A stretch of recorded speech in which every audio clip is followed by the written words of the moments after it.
Welcome to Candidates Corner on LPTV with this week's guest, Beth Ann Rosica for West Chester Borough, Pennsylvania Mayor. Now joining us live from the LNC quarterly meeting in Kentucky, please welcome your host, Pat Ford. And welcome to LPTV, Libertarian Party Television. We are live on the road in Louisville, Kentucky. It's a quarterly meeting of the Libertarian National Committee, if you will, the board of directors of the Big L Libertarian Movement here in the United States. That doesn't stop us, though. We're going to have a couple of days of fun meetings, lively back and forth, and a lot of interviews and conversations with people when we catch them on the fly. Currently, I serve as the alternate to Region 8 for the Libertarian Party. Region 8 is roughly comprised of New York, New Jersey, and of course, all of New England. Beth Ann, welcome to the show. It's a little bit of an adventure when we do this from the road, but I've got a beautiful backdrop. It's the Brown Hotel in downtown Louisville, Kentucky. You can possibly hear the pianos tinkling. We just left a great fundraiser on behalf of the Libertarian Party here. We're going to have 2 days of meetings, a barbecue tomorrow night. As the kids say, it's going to be a hell of a good time. But tonight, we're here to talk about you. Well, thank you so much for having me on the show, Pat. I appreciate it. Absolutely. The way we look at it here on LPTV, while I may be surrounded by a lot of folks who are some of the leaders of the Libertarian movement, the heroes, the future of the party, and the present are folks like yourself who've taken the time away from your family, away from your personal life, your professional life, and you're doing one of the most patriotic things an American can do, which is run for public office to offer to steward the resources of folks in your community. And just as a kind of one of the only rules we have on this show, because we're libertarians, right, is that we don't use the word govern here. We use the word steward. So tell us a little bit about yourself. You have, like so many running for office, an interesting journey to your libertarian moment. It's been pretty recent, and you've spent a lot of time elsewhere on sort of a political, philosophical journey. Tell us all about it. Sure. Well, thank you again so much for having me on the show, Pat. So I was a liberal Democrat for the last 34 years prior to COVID. I tell people that I voted for Obama twice. I supported Hillary Clinton, Bill Clinton, and Al Gore. I was the quintessential Democrat supporting the party. And really the reason that I joined the Democratic Party was because I was in social work, and I believed that the Democratic Party was all about helping people who maybe couldn't help themselves, that needed more assistance. And I thought that that was the party to do it. And when COVID hit, it really made me question where the Democrats were coming from and where the party was heading.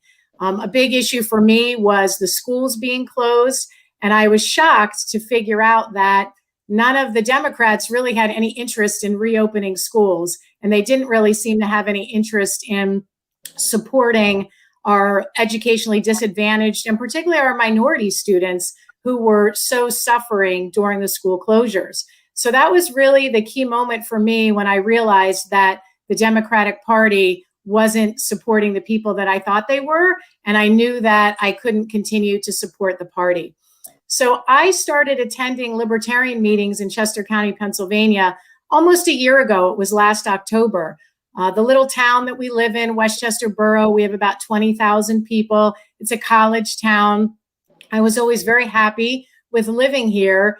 And during COVID, our mayor at the time put forth an ordinance, an emergency ordinance to limit the number of people that I could have in my home. So the mayor basically ordered that every resident was limited to 10 visitors or guests on their property. So not just in their home, but on their property. And what was more nonsensical, as if that's not bad enough, that I own my home and I'm limited to who I can invite in, there was no logical sense to it. So whether you had a 2,500 square foot home, a 1-bedroom apartment, or a 5,000 square foot home, you were limited to 10 people in your house. And then our borough council passed that ordinance for 90 days. And I noticed that the Libertarian Party, our chair, Stephen, wrote an op-ed about, how crazy all of this was. And I was, very drawn to what he said. And I started attending the meetings. And I found that I had a lot more in common with the Libertarians than I did with any of the other political parties. And I've been attending meetings ever since and decided to run for mayor because I thought maybe I could make a difference. And I've had a wealth of support from our party and our group here in Chester County. It's been wonderful. What, if you will, what was your motivation for running for mayor? I mean, talk about your community, talk about what you're involved in. It's a big step to go from political naivete, if you will, and to talk about, and talk about city issues in the abstract, and then moving dramatically into a position of leadership like that. That's all of this stirred you that dramatically, didn't it? No, it definitely stirred me dramatically. And what's interesting is that my initial plan was to run for school board in our town, in West Chester Area School District. And because that's a fit. I have a PhD in education. I've spent my career in human services. And so I thought that this would be a good fit for me. And we had a number of issues like school districts all over the country where, we looked at data from our school district and saw what was happening with our minority and low-income students. And basically, a number of the members of our school board said that because I was white, I couldn't advocate for minority students. And at that moment, I realized that I didn't really want to run for school board because if they were going to imply that I was a racist, then I really didn't want my kids to have to hear that about me. And so I found other folks. I found a Hispanic woman who wanted to run, and I've started managing their campaign. So I'm actually simultaneously running for mayor, and I'm managing the school board campaign for two candidates in my community. And I thought that that would be fine, that I would manage their campaign and, get them on the school board. But as I looked more and more about what was happening in my community, I was unhappy with the choices of people who were running for mayor. And I have a consulting business. I left the human services field a couple years ago. I started my own consulting business, and I, work with companies all over the country. And I have a lot of skills in terms of negotiating with people, brokering relationships, leveraging relationships. I also have a lot of experience working with police departments. And one of the key functions of the mayor in our town is to supervise and support our police department. And I have a lot of good ideas about how we can improve upon our police department and improve upon the relationships between our police and our community. So I think that I have a lot of skills that would be helpful for our town. I've lived here for 19 years.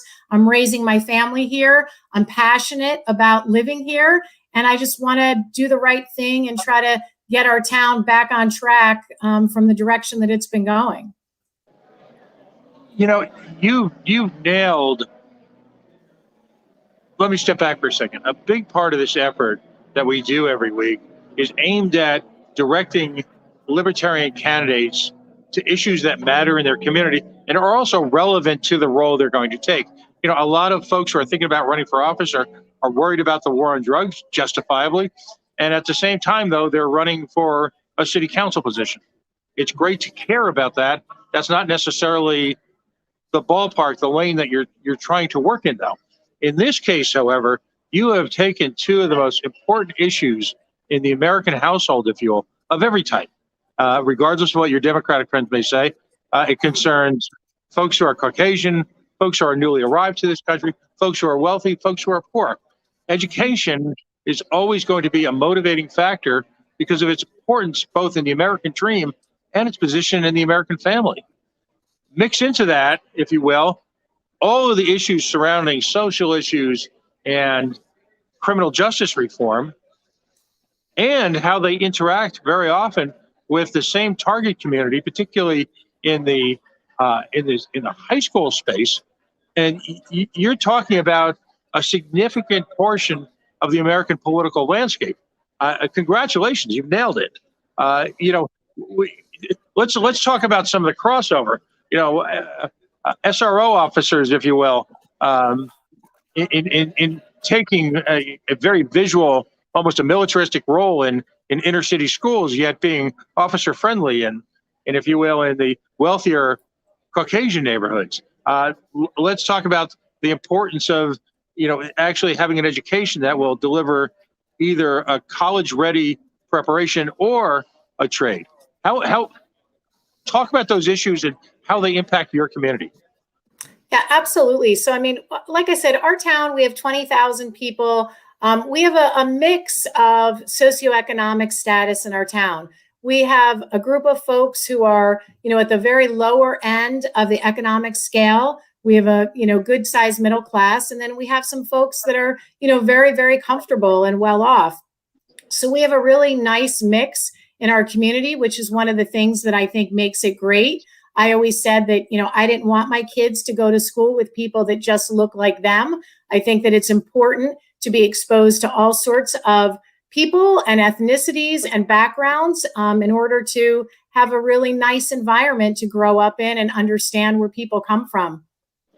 The police issue is a really big issue. And, as I said, I've worked with police departments all over the country, and I know what a challenge it is for police officers today. The last year has been a really challenging time for our police officers, and to hear people talk about defunding the police and, what awful human beings the police officers are has been really difficult to watch. And so I really wanted to do something where we could bring our police officers together, because we have a great force of men and women here in our community that serve as police officers. And yes, are they perfect? No. Do they make mistakes? Certainly, because everybody does. But generally, they're working to serve our community. And so what I really want to do is to help improve the relationships between our police officers and our local community. One of the clients that I work with, they have a program called the Youth Police Initiative. And it's a great program where you bring together groups of police officers and at-risk youth in the community, and they spend 5 days in role-playing activities where the police officers develop a better understanding of where the kids come from, and the kids develop a better understanding of where the police come from. So that when there are issues, when the police have to respond to situations, it's a much less tense environment, because they all have relationships now. They all know each other, they're familiar with each other, and they know that they're going to support one another in that environment. So I'm excited that that's one of the things that I really want to bring to West Chester. I met with our chief of police. He is excited about bringing that kind of program to our community. And I think that it will just foster good relationships all the way around.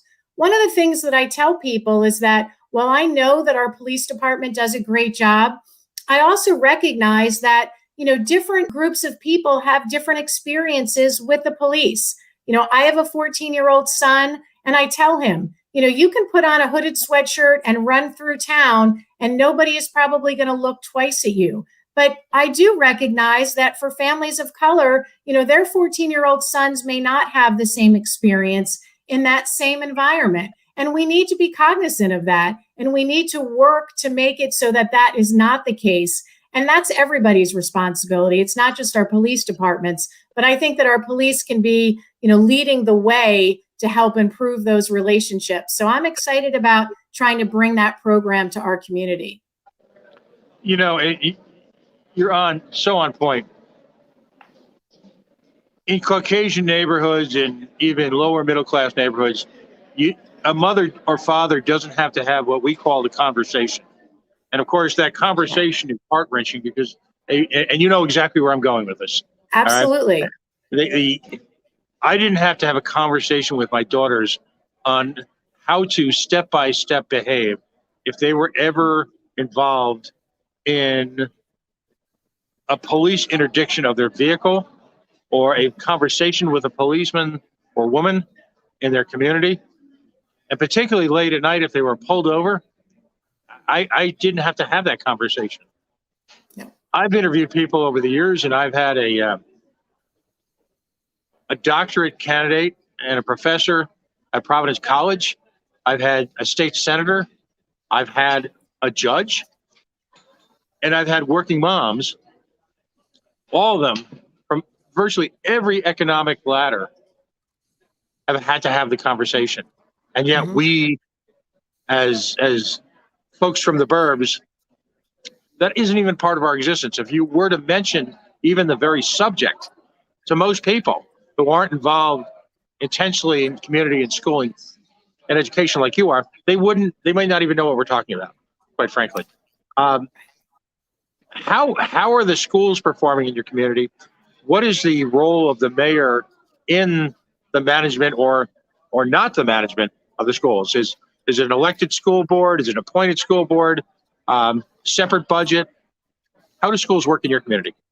Right. So schools in our community, the mayor does not have much to do with the schools in our community. However, I will share a story in terms of the relationship that does exist. But basically in Pennsylvania, the school boards are separate from the city council or whatever group of people, whatever town that you're in and where you work.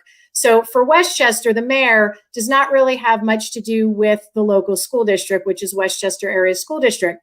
But I'll tell you an interesting story. So I mentioned that last fall, the mayor at the time, a Democrat, when she put together this ordinance, this emergency ordinance to not allow people to have more than 10 guests in their home, at that time in October was when West Chester Area School District was finally starting to open its doors for what they called hybrid instruction. So our kids were finally going to get to go to school in person for 2 days a week.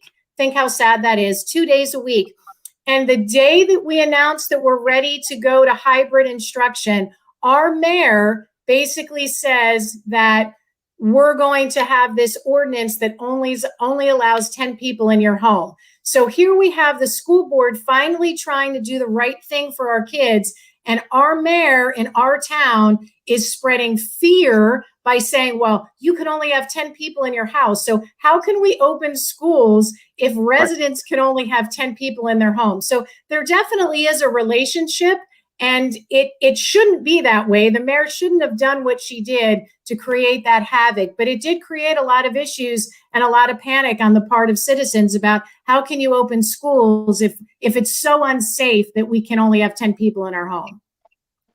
In my political life, I spend a great deal of time at school board meetings, and a pervasive theme, particularly for parents of very young children, is this constant fear that children assume, almost through osmosis, that we're not even aware that we're conveying. Parents that I know testifying that their second and third graders are afraid they're going to kill their grandparents, that they're going to infect their friends, that they perhaps need to live somewhere else. In the same type of infusion of fear that often surrounds the global climate issue. And I'm not a psychologist. I'm certainly not an expert. As we joke, I only play one on the radio. But should government be in the business of terrifying our children every day, particularly younger ones? And what do you think, if any, long-term impact can come of this? Well, I think that there are real consequences to what has happened over the last 18 months. And I don't think that we're going to know the full effect of this for quite some time. I think probably what angered me the most last spring, not 2021, but 2020, because I started my letter writing campaign to the governor of Pennsylvania in April of 2020 about my concerns about schools being closed and what was happening. And my advocacy started then and there because I felt like the government took away my ability to parent my children. And that has what spurred me to all of my advocacy, whether it's been in the borough of Pennsylvania or with West Chester Area School District or with the state of Pennsylvania. I tell people that I don't co-parent with my school district. I don't co-parent with the state of Pennsylvania, and I don't co-parent with the CDC. These are my children, and I will make the decisions with my husband about what is best for them. And I believe that every parent should have the right to make the best decisions for their children and their families. I don't care what you want to do with your kids. I respect your right as a parent, and I expect you to respect my right. One of the quintessential moments for me was last fall when this emergency ordinance was passed. And part of the ordinance was not just about, you can't have more than 10 people in your home, but it also included that when you left your house, you were required to wear a mask when you left your home, even if you were outside, and you could be fined $300 if you did not wear a mask when you were outside. And my 14-year-old asked me, he said, "So Mom, if my friends and I are walking in town and we don't have on a mask, is somebody going to come up to us and ask us to pay $300? And I said, "Well, it doesn't really work like that." I said, "You would get a ticket or a citation." I said, "But here's the deal. You don't have an ID. And if somebody comes up to you and questions you about this, you tell them that your name is Mickey Mouse." And at that moment, when I realized that I was instructing my child to not follow the rules, to basically break an ordinance, to potentially lie to a police officer, I thought this has become insane, because I've always been a rule follower and I've always respected the law.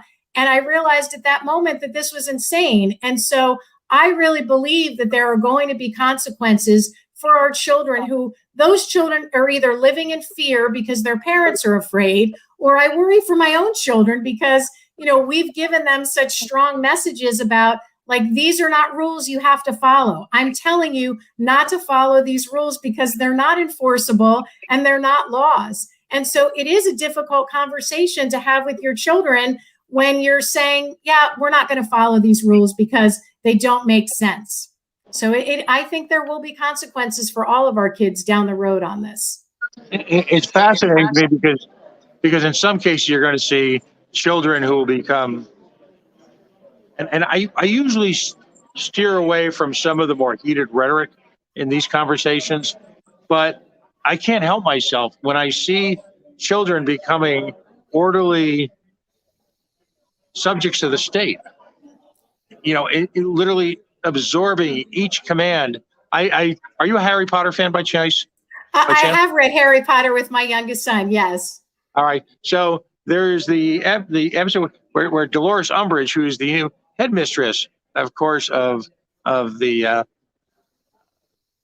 School of Wizardry, and she keeps putting up pronouncement after pronouncement after pronouncement after pronouncement after pronouncement until at one point they all collapse under their own weight.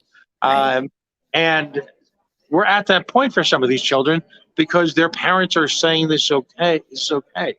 And I fear, and I'm going to ask you your professional opinion of this, because again, I'm relatively well educated, but not at all. I went to the Facebook School of Child Psychology, right?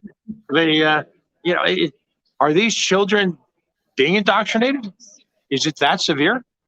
Well, I definitely think that our children are being indoctrinated, and I can see it in whether you look at the schools, even my boys' Boy Scout troop, where we're asking children to police other children, and I think that that's really what is so upsetting to me, is that other kids put pressure on them. Well, you're not wearing your mask. Oh, you have to stay 3 feet apart. Oh, you're not following the rules, and I find that as upsetting as anything else. It's one thing for, adults to do this, but for other children to police each other, it's very reminiscent of, some very disturbing past historical events in terms of, children policing other children. And I do think that it's ruining friendships, it's ruining relationships, and there will be consequences for our kids on this, whether they grow up being terrorized and afraid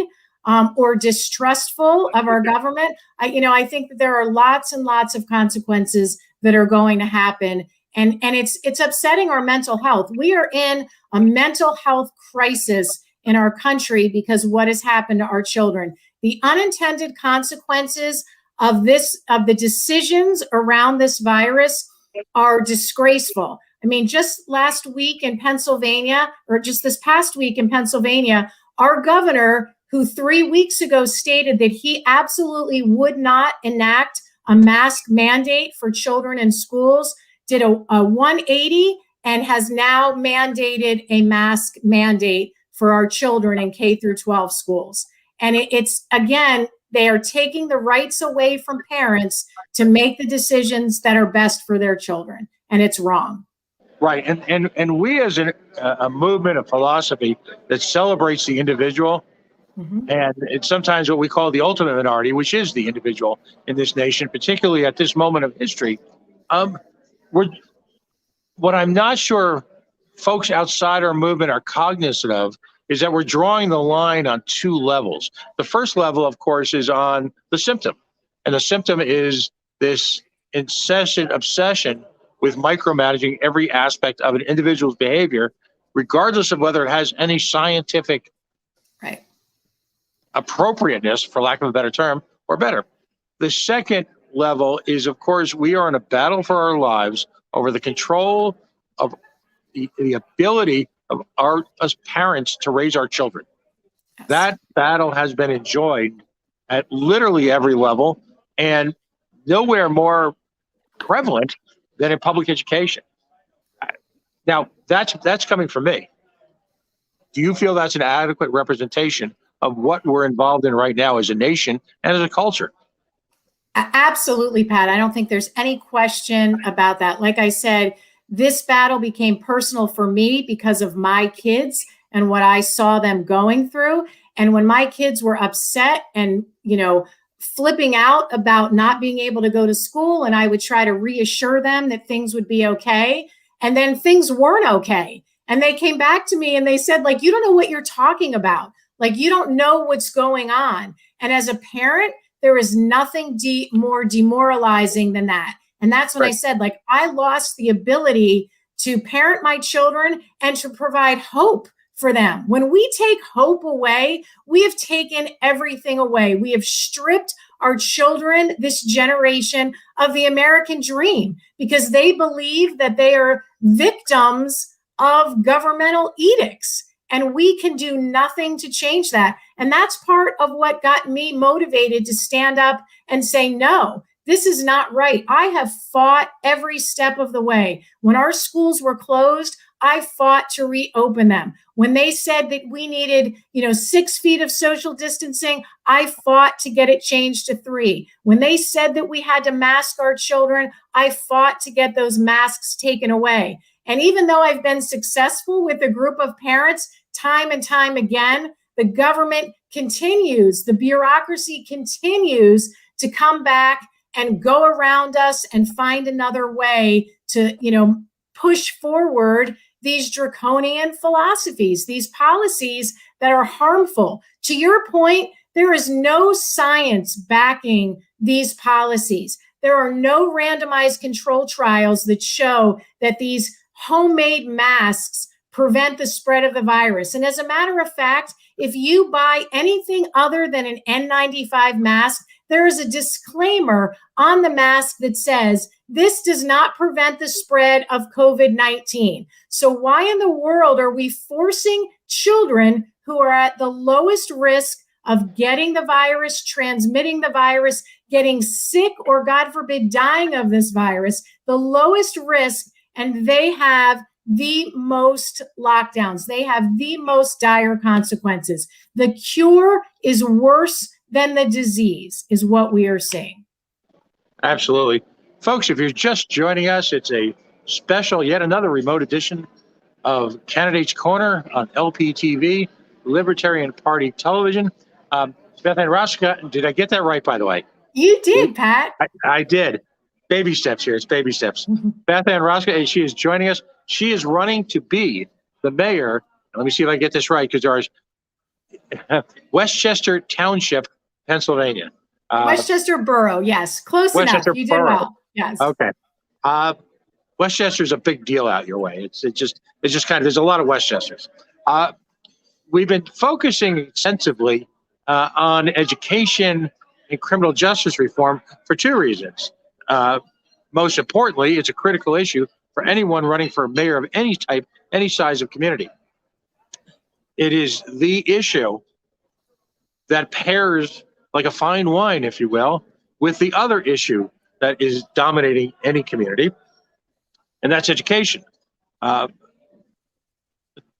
reason why Beth Ann's candidacy is so impressive, other than the fact that she's just seems to be a hell of a nice person, okay, is that her skill sets, number one, blend directly to those requirements, significant experience in all of those areas, but as importantly, has a keen feel for the real politic of how to address these issues to parents. You know, as libertarians, very often, we're the ones who bring to word, because we do it so often, bring to voice, sometimes our own political poetry, if you will, some of the challenges and issues that other folks are just trying to get their arms around. We have to remind ourselves, as folks in a leading edge philosophy like libertarianism, that we're sort of in a bubble. It's a great bubble to be in. We spend a lot of time thinking about economics. We spend a lot of time thinking about all the philosophical issues. We can argue like nobody's business. Sometimes it's the how many libertarians are on the needle of a pin. All right, but it's great stuff. A fundamental aspect of our newfound success in campaigning is the ability of candidates like Beth Ann to take issues that we call lunch pail issues here and address them in a manner that is both true to our libertarian philosophy, yet manages to put into words some of the seminal challenges that American households are facing everywhere, whether it be West Chester Township / County / Pennsylvania, whether it be Providence, Rhode Island, where I attended in my daily life, my professional capacity, 4 different pretty large, pretty noisy protests from folks that, quite frankly, we haven't seen before. And there is when lies the opportunity for the libertarian movement right now. Beth Ann is new to our party, drawn to us by our focus on and the way we address these issues. Around the nation, there is a reawakening taking place where Americans are looking to address fundamental issues of the state's role in their lives, their own personal responsibility, and the freedoms that they thought they had and realize are being ripped away from them in the stealth of the night. That opportunity is out there for us if we are willing to address it. And why I love doing this show is because I have met hundreds of libertarians around the country are willing to extend themselves in ways heretofore thought impossible to address those issues in their community at the risk of time, family time, finances, and even occasionally ruffling a few feathers in their community. It can happen. It can happen. So let's get down to some campaigning issues, if you will. How many voters are in your district? Do you have an estimate or a feel for what you're going to need to do to win this thing? Yeah, I think Pat, that I'm going to need probably around 3,000 or 4,000 votes to win. And my goal is to do a grassroots campaign and go door to door. My plan is to spend between now and Election Day in November hitting up all of our voters here in the borough to convince them to vote for me. What's interesting is that, we have a Democratic candidate who's endorsed by the Democratic Party. We have an independent candidate who is really a Democrat who registered as an independent because the Democratic Party wasn't going to endorse him. So my hope is that the Democrats are going to split between those two candidates, and then I will be able to make some real headway with the Republicans who don't even have a candidate on the ballot, the independents, and then some of the more moderate Democrats who will like the message that I have to offer. So I plan to go door to door and reach out to a lot of our voters and even to try to get some voters registered to vote. We live in a college town. West Chester University is one of the larger state universities in Pennsylvania. And we do have some issues in our town between the college students and the people who own homes here. And one of my campaign platforms is to host a series of block parties throughout the town between residents and the college students to try to have some dialogue and communication around what does being a good neighbor look like. So I want to do a, be a good neighbor campaign, because when you have to look somebody in the eye and talk to them about, hey, my baby needs to go to sleep at night. Like, can you not play your music loud at 2 a.m? And when you get to know people and you're not hiding behind a computer screen, I think that makes a really big difference. So we need our college students. We rely on them to boost our economy here in our town. They're a vital part of what we are, who we are as a community. So I want to work to improve that communication and those relationships so that everybody can live in a more harmonious way. So I have a number of platforms in terms of things that I want to focus on, and I'm just going to go door to door and talk to people. And I'm hoping to even get some of our college students registered to vote. Labor Day weekend is kind of a big party weekend for the college town. So Yes, I'm it a is. graduate. I'm an alumni from our local university. So I have my West Chester University alumni shirt ready to go. And I'm going to stop by at a couple of the college parties this weekend and introduce myself, maybe play a little beer pong and see if I can get some votes and convince them to support me in my candidacy in November. You know, there's a T-shirt there. Beer pong for Rosica. Although I really prefer wine, but you know, I'll drink a beer when I have to. The important thing, one of the great takeaways from college is never, ever waste a beer, ever. Oh, that's outstanding. Talking about being in a college, and I live and work in and around Providence, Rhode Island, and Providence is one of the great college cities in America. There is a considerable amount of tension now in the city of Providence because of something called pilots, and that's payment in lieu of taxation. It's especially dire at times when you look at that you're the host city for a state facility, which will not even give you payments in lieu of taxation. How has the current and past administrations managed that relationship? Because you're right, the beauty of a college town is that it affords you a quality of life that's almost unique in America. You've got the interrelationship between the university, the professors, what they bring to the community. My wife happens to teach at a school where near Brown University, where a number of the teachers who've come in and out over the years are faculty, wives, and husbands of some of the great minds in this world, and the exposure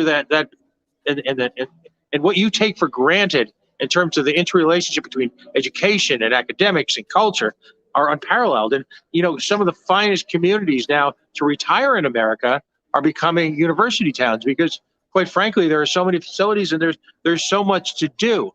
I bring up all of that because what's the relationship been like? But more importantly, there's a marketable presence there that can be had, where a community stresses not the disadvantages of having a university in town, but quite frankly, points it out proudly and says your quality of life will be like no other city in nearby Pennsylvania. What's that relationship been like? The relationship has not been good, and it's interesting because when this emergency ordinance was passed by our mayor last fall, I spoke to several borough council members about this, and the folks that resided in the college housing area were very clear that, they wanted to pass this because they were very concerned about the college students. Even though the college wasn't open, everything was remote, there were still college students living in the community. And because there were no activities on campus, there was nothing for them to do. There were more parties happening. There were more activities off campus occurring that were creating issues for the residents. So one of the mayor's points for passing this ordinance was to control what was happening with the college students. And when I pushed back on borough council, I said, why aren't you working with the university to address this issue as opposed to penalizing the people who own property and pay taxes here? And they said to me, we don't have a good working relationship with the university. This has been an ongoing issue that hasn't been addressed. And so that got me thinking that obviously this is an area that needs to be addressed. Recently, Borough Council has, started a committee to look at the relationship between the college and the town. But I think it's just too little too late. And I think that we need real grassroots activities to bring our residents and our college students together to, as you say, celebrate what we have to offer here. The college should be a wonderful partner to our town. They bring in revenue, they bring in income. These students support our local restaurants, our local stores. They're renting all the college housing. If the students go away, our rental market will collapse in West Chester. So from an economic standpoint, we have to partner with our college students to make this a great environment for everybody to live together. I couldn't cheer you on more. By the way, one of the rules of politics is that you never mention the name of your opposition. So heretofore, going forward, be it resolved that on Candidates Corner, we will now refer to the current mayor of your community as Mayor Umbridge. How about that? Mayor Dolores Umbridge. Because I like it. I like it. Because, a community like West Chester, like I said, there are times in governance when you need a fresh face. There's a time in any organization. And I would argue from my own experience that going into a moment like this, where you could be that fresh face and say, hey, I'm an alum, love the school, come at it from a complimentary form of partnership. Love the school, love what it does for our finances. We got a couple of rough edges, but at the same time, government needs to, and again, at this point, I advise anyone in the audience, now or in the future, not to be drinking hot liquid or operating heavy equipment, but government needs to be a partner with the community, and the community then can respond back. So in this case, going to the college with an olive branch and saying, hey, we can do this better if you can do this better, and everybody wins. Better housing for your students, a more friendly local environment, a business community that's willing to welcome you with open arms. And parents, when they're visiting, sense that, they see that, they see the community working together to ensure the safety of their students. Everybody wins. But, if you're in that model of government where you are going to dictate the terms of the working relationship to anybody, whether it be a school, a local business, a community group, an ethnic group, a church organization, you do that, everyone suffers. People might go along with you, but everyone suffers economically and philosophically and just in terms of the manner of the quality of their life. Absolutely. I agree wholeheartedly, Pat. It's got to be a partnership between the university and our town, and really a partnership with our entire community, whether it's the police and our residents, the university students and the taxpayers. One of my other big platforms is to institute listening sessions. So right now, our borough council meetings, residents are allowed to make a 2-minute comment. And borough council doesn't even have to respond. The mayor doesn't even have to respond to those comments by residents. So one of the things that I want to do if I'm elected mayor is to enact a monthly listening session where I just sit down and meet with residents and give them an opportunity to talk about what are they interested in? What are they concerned about? What do they want to know more about? What's important to them? What do we need to be doing better or differently in our town to make this a great place to live for everybody, for all of our residents? So I think that that's really important, that we talk less and listen more, and then enact policies, enact programs that are going to support what our community wants and what they need. And you create buy-in then. People no longer look at it as an idea being forced upon them, but they're in partnership with. And if I can give you one tip, and it'll seem like a minor thing, except for the people that it'll impact. The town that I live in, Cumberland, Rhode Island, and believe me, Rhode Island is no hero to the great democracies, if you will. But a few mayors back, he took that town, that time at the beginning of the meeting for public comment, and he doubled it up. And what he did was, there's beginning of the meeting, there's time available for public comment, and astonishingly enough, at the end of the meeting, there's time for public comment, for no other reason than that there were people who wanted to make public comment, but just had to work a little later, had to work a little further away. And that you didn't need to drive 70 miles an hour and just miss a town meeting, but were given the respect that they've earned as community members to participate in their town's meetings on a mature level in a welcoming environment. And that one little step, as quirky as it may seem, changed the entire tenor of our town meetings. Mhm. It's amazing what the little things will do, isn't it?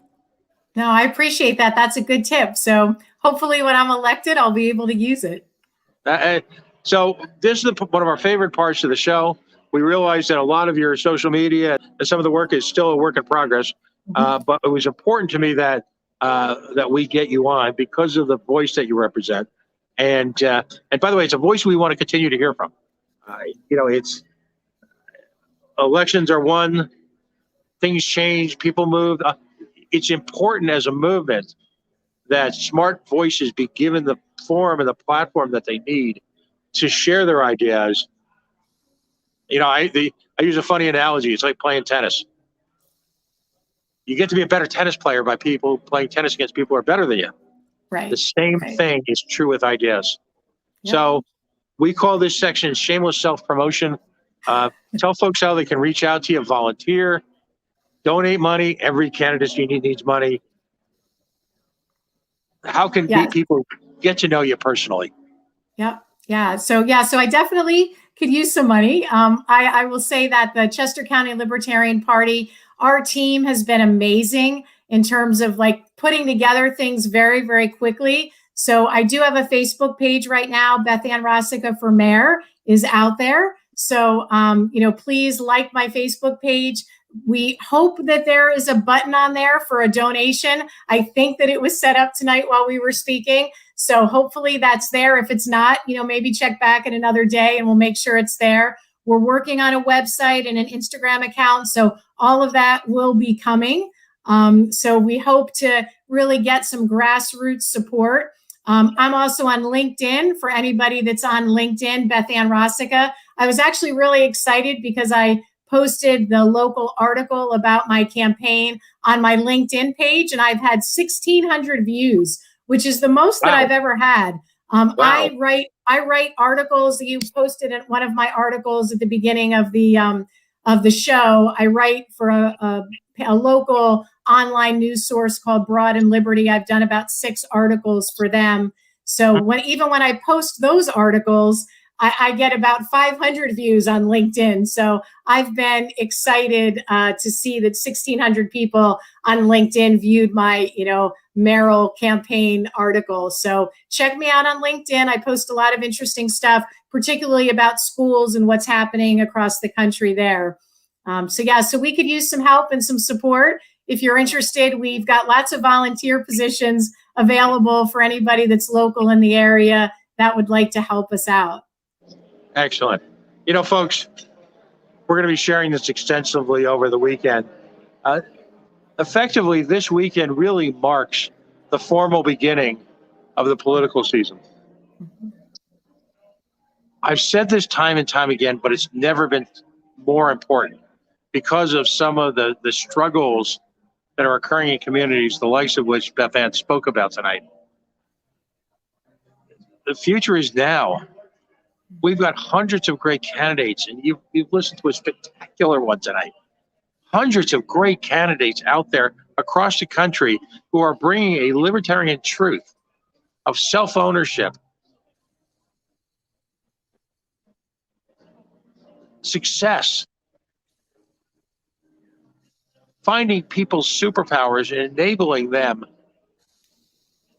in a free and open environment to realize their dreams by empowering them. Government is not supposed to be our backbone. Government is not supposed to be the mechanism that dictates how we progress in life, where we progress to. No. We, the individual, with all of our strengths and, some of our weaknesses, dictate our own futures. And it's individuals that reach out to support and work cooperatively with individuals of a variety of backgrounds that then empower those individuals. Yeah, some people refer to it as capitalism. I prefer to think of it as the mechanism by which an individual can reach their own full human potential. Please support this candidacy. Please support your local candidacies. It's we've been saying it all summer, but it really is now. It's tomorrow morning. It's time to get to work. What happens here in a boardroom in Louisville is important. It's important to the party. But far more important are the day-to-day interactions that occur between candidates like Beth Ann and so many of the other candidates we've met over the last year or so. Because it's those interactions which spread fundamental truths about liberty and personal ownership and freedom, body autonomy, self-direction. That is the message of the party. So regardless of what happens in a boardroom, the conversation that you, working for a candidate, has over the back fence of your yard, or at a local soccer game this fall, or at a school board meeting in public comment, that will infinitely, much like Beth Ann's candidacy, impact more lives positively in a way that you can ever imagine. Sometimes the tragedy is you won't even know the impact that you've had. But it's there and it's real.